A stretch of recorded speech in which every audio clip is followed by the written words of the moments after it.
वो मोक्ष ही सभी मनुष्य मात्र का ही नहीं, जीव मात्र का परम लक्ष्य होता है मोक्ष की प्राप्ति।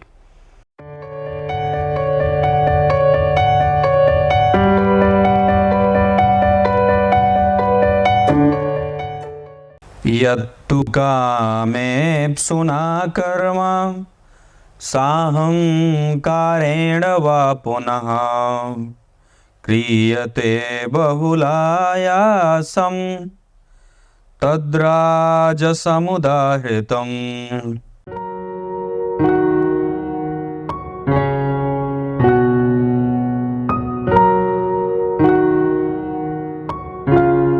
प्रिय दर्शकों नमस्कार, एक बार फिर से उपस्थित हूं आप सबके सामने मंगलवार के कार्यक्रम में। आज आपके सामने उपस्थित हूं जिस विषय को लेकर के, वो विषय है मोक्ष त्रिकोण।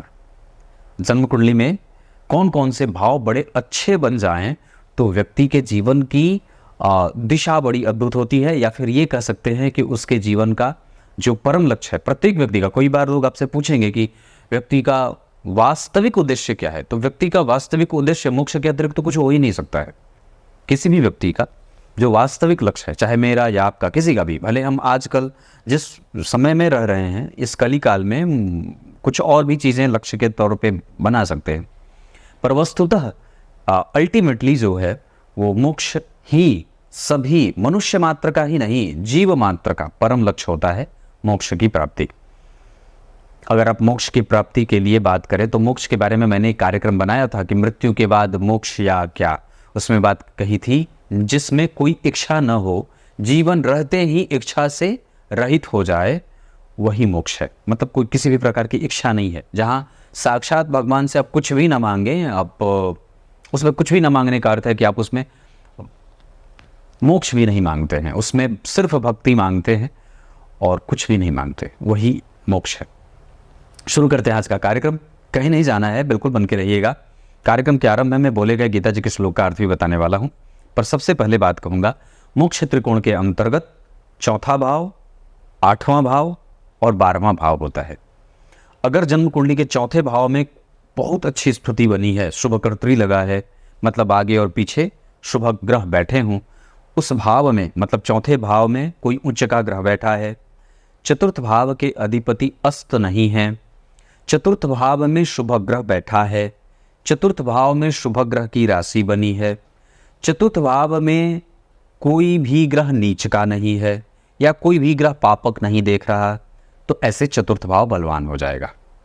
वहीं अगर अष्टम भाव में कोई ग्रह उच्च का बैठा है, अष्टमेश अस्त नहीं है, अष्टमेश पापक ग्रह से दृष्ट नहीं है या पाप कर्त्री में नहीं है, अष्टम भाव शुभ कर्त्री में बैठा है, या अष्टम भाव में ही कोई पापक ग्रह नहीं या नीच का ग्रह नहीं बैठा और वहां का अधिपति या कारक ग्रह अच्छे बैठे हों। वही हाल अगर 12वें भाव का भी हो कि कोई ग्रह वहां उच्च का बैठा हो, शुभ कर्त्री में हो, अस्त नहीं हो, नीच का कोई ग्रह ना बैठा हो, उस भाव का अधिपति पाप कर्त्री में ना हो, तो ये 12वां भाव बलवान होगा। जन्म कुंडली के चौथे भाव को और चौथे भाव से निद्रा का विचार किया जाता है। जरा ध्यान से समझिएगा, बड़ी विषय की बात है। जन्म कुंडली के चौथे भाव से निद्रा की बात की जाती है, जन्म कुंडली के अष्टम भाव से आयु की बात की जाती है और जन्म कुंडली के 12वें भाव से मृत्यु की बात की जाती है। यहाँ अगर आयु की बात जहाँ से होगी अष्टम भाव से, वहीं से निद्रा का भी, वहीं से मृत्यु का भी विचार किया जाएगा। यानी कि अष्टम भाव से दोनों ही चीजों का विचार किया जाता है। सप्तम स्थान मारक होता है, इस वजह से मृत्यु का स्थान सप्तम स्थान है, पर अष्टम स्थान से व्यक्ति के मोक्ष का भी विचार किया जाता है, गति की बारे में विचार किया जाता है। वो मोक्ष 12वां है जहां वो सबसे पहले उसका मन शांत होता है। ध्यान से समझिए, जन्म कुंडली के चौथे भाव से उसके मोक्ष के बारे में उसके विचार बनते हैं, मतलब विचार बनने शुरू होते हैं। तो चौथा भाव अगर शुभ ग्रह से प्रभावित है, आच्छादित है, तो उसके विचार बड़े संकुचित नहीं होंगे, बड़े अच्छे होंगे। यानी कि चौथा भाव अगर एक्टिव है बहुत अच्छे से, सुप्त प्राय नहीं है ना, तो वो भाव चौथा आपके मानसिक अवस्था को और मेंटल पीस को डिसएग्री नहीं होने देगा, वो खराब नहीं होने देगा, वो बढ़िया बना के रखेगा। वहीं अगर उसके 5वें यानी कि चौथा भाव से 5 घर आगे अष्टम भाव अगर अष्टम भाव बहुत ही बढ़िया आच्छादित है, बड़ा बढ़िया बना है, अच्छा बैठा है कुंडली का, तो उस व्यक्ति की जो विचारधारा होती है वो बड़ी ही परिष्कृत होती है, या उसका रिसर्च भगवान की तरफ होता है। वो हमेशा भगवान की चिंता करता है, उसके चिंतन में लगा रहता है, उसके जीवन से मुक्ति ना हो, मतलब वो भक्ति ना छोड़े उसको, ऐसा उसको डर रहे। जैसे जो मार्कंडे ऋषि थे, उनको जब 16 वर्ष की अवस्था पूरी हो गई थी तो वो काशी के घाट पे जाकर के बड़ा रुदन कर रहे थे भगवान को पकड़ के। तो भगवान का आशीर्वाद उन्हें मिला, उनको उनका दर्शन हुआ, और वो बोल रहे थे कि मुझे मृत्यु का डर नहीं है, मैं बस इस बात से डर रहा हूँ कि मुझे आपकी भक्ति छूट ना जाए, इस वजह से। तो उन्होंने ऐसा भगवान से कहा, तो फिर भगवान भोलेनाथ ने उनको आशीर्वाद दिया, ऐसा वर दिया कि तुम्हारी आयु सदैव 16 वर्ष की ही रहेगी, ऐसा। तो वही हाल है कि अगर जन्म कुंडली का 8वां भाव बहुत ही अच्छा बना है तो वहां से व्यक्ति मोक्ष के बारे में यात्रा पे आता है, मतलब उसको उसका पथ मिल जाता है, और उसकी गति सर्वोत्तम तरीके से शुद्धता से सिद्ध हो जाती है जब उसकी कुंडली का 12वां भाव बढ़िया बैठा है। मतलब अगर 12वें भाव के अधिपति अच्छे बैठे हैं आपकी कुंडली में, या 12वां भाव अगर अच्छा है, तो व्यक्ति को मोक्ष, अगर शनि मोक्ष के कारक होते हैं, अष्टम के भी कारक शनि होते हैं, तो अष्टम के कारक अगर शनि हो और हैं, और अगर वो बढ़िया बैठ रहे हैं, उसी तरीके से अगर 12वें भाव के भी शनि हर्ष बली होते हैं, अगर वहाँ वो ठीक बैठे हैं, या वो भी जन्म कुंडली में मजबूत स्थिति में बैठे हैं, लग्न को देख रहे हैं, तो ये व्यक्ति को मोक्ष त्रिकोण के मामले में, मतलब मोक्ष का भाव अच्छा होता है। 4 पुरुषार्थों में धर्म लग्न होता है, पंचम होता है, नवम होता है। अर्थ त्रिकोण में आता है 2रा भाव, 6ठा भाव और 10वां भाव। उसके बाद काम त्रिकोण के अंतर्गत 3रा, 7वां और 11वां, और उसके बाद मोक्ष त्रिकोण के अंतर्गत 4था, 8वां और 12वां। इन भावों का बलवान होना ही जातक को मोक्ष की गति पे ले जाकर के सिद्ध कर देता है। अगर मोक्ष त्रिकोण बन जाए तो व्यक्ति अपने आप को, उसके जो जीवन का लक्ष्य होता है वो सिर्फ ये फिर बेसिक नेसेसिटीज के पीछे नहीं जा करके वो अपने चिरंतन इच्छा को प्राप्त करना चाहता है, और उसके इच्छा में और कोई इच्छा नहीं होती, भगवत भक्ति होती है। धर्म का भाव नमा है, धर्म का भाव नमा है, इस वजह से उसे धर्म त्रिकोण कहा गया है ना। पर मोक्ष का भाव 12वां है, इस वजह से उसे मोक्ष भाव कहा गया। अब जरा विचार करके देखिए, चतुर्थ भाव के अधिपति अगर 12 में बैठे हों तो क्या होता है, व्यक्ति को निद्रा की दिक्कत होती है। अब उसे अपने नींद पे ध्यान देना है, और नींद क्या है, नींद मृत्यु की 75% की अवस्था है। जब आप नींद में होते हैं तो ना आपको गर्मी है, ना भूख है, ना प्यास है, ऊपर से कुछ भी पार कर जाए आपको कोई खतरा नहीं है, और ना आप, मतलब नींद का अर्थ ही होता है कि आप परमात्मा की गोद में सोए हैं, है ना।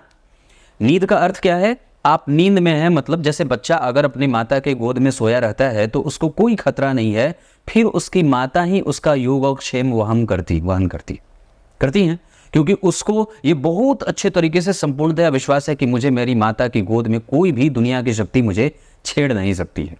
ठीक उसी तरीके से हम जो होते हैं, चाहे दुनिया का कितना ही भौतिकवादी व्यक्ति हो, वो कभी नींद 2 दिन न ले तो पगला जाए। आप और मैं जब कभी भी नहीं सोते हैं 2 दिन तक तो क्या कहते हैं, आज मुझे नींद की पूरी आवश्यकता है, अगर नहीं सोऊंगा तो पागल हो जाऊंगा, ऐसा होता है। तो कहने का अर्थ है कि नींद जो है वो आपके परमात्मा से आपका मिलान कराने का आरंभिक स्तर होता है।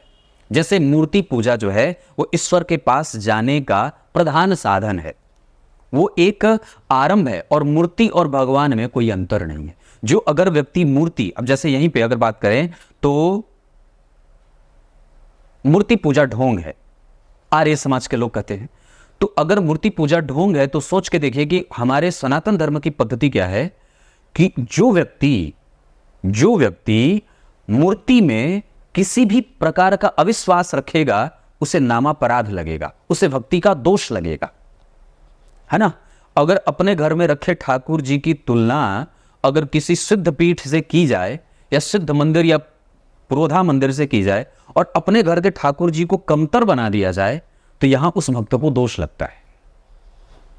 ये भक्ति का सिद्धांत है, और भक्ति का ये ये भक्ति की पराकाष्ठा है कि आप अपने घर के ठाकुर जी में वही स्वरूप विराजमान होकर के दिखा रहे हैं, देख रहे हैं, जो केदारनाथ, अमरनाथ और बाकी के सिद्ध पीठों में है। उसमें कोई अंतर नहीं है। आपके घर के जो ठाकुर जी हैं, चाहे पत्थर के ही हो, जगत शिवमय है, तो वो सब जगह और सब जगह संपूर्ण शक्ति के साथ विराजमान है, तभी वो परमात्मा है। अगर वो सभी जगह उतनी शक्ति के साथ विराजमान नहीं होता तो वो परमात्मा नहीं होता। मतलब आपकी निद्रा की अवस्था आपके प्रकृति के पास पहुंचने की प्रधान रहस्य वाली बात हो जाती है। आप नींद में हैं मतलब शुद्ध हैं, उस समय आपको कलछपट, द्वेष और क्रोध और आवेग नहीं होता। अगर नींद भी किसी व्यक्ति को संपूर्णतया अच्छे से नहीं आए तो क्या कहा जाएगा कि ये व्यक्ति पागल है या ये विक्षिप्त हो गया है, तब उसको जबरदस्ती सुलाया जाएगा, नींद की गोली दी जाती है।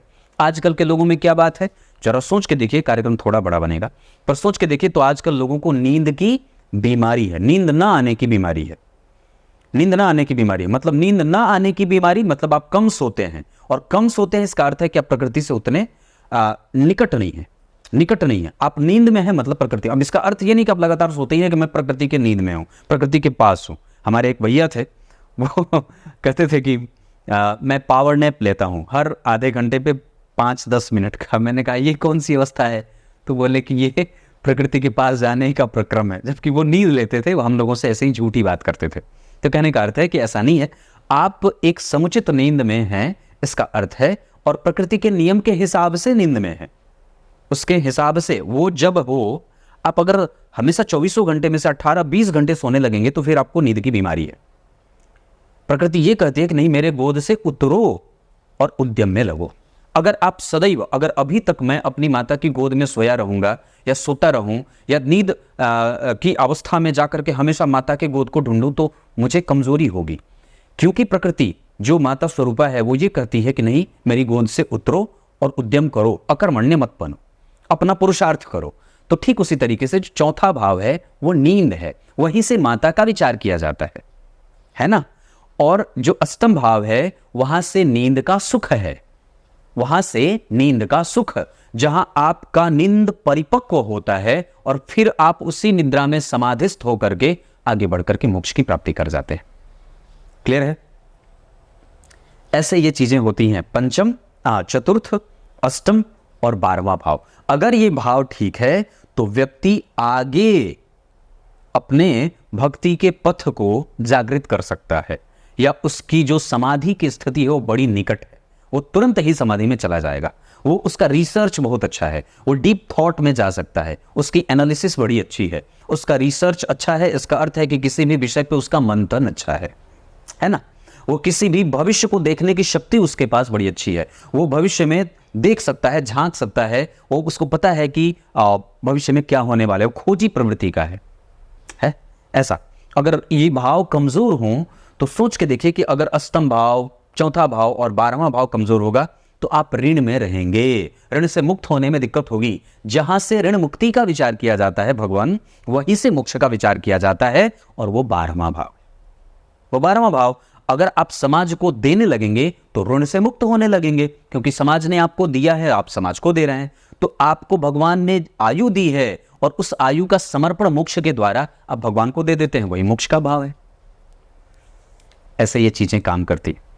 अब आइए गीता जी के श्लोक का अर्थ बता देता हूं। गीता जी के 18वें अध्याय के 24वें श्लोक में भगवान ने राजसिक कर्म की परिभाषा बताई है। उसमें कहा है कि जो कर्म मुझे फल की प्राप्ति कराएगा ऐसा सोच करके किया जाता है वो राजसिक कर्म होता है। फिर उसका फल देर से, विलंब से, कष्ट से और कमजोर मिलता है। तब तक के लिए बहुत बहुत नमस्कार।